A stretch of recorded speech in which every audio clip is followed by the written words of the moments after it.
Hey everyone, welcome back. If the NAB app started having problems right after an update, this usually means the new version is not syncing properly with your phone.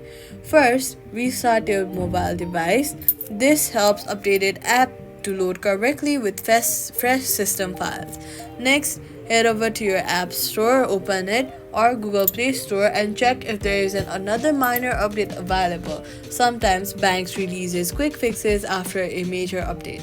Then, if the issue continues, long press on the NAB app icon, remove app, delete app, then delete the app. After deleting it, go to the App Store, search for NAB app and reinstall it from there.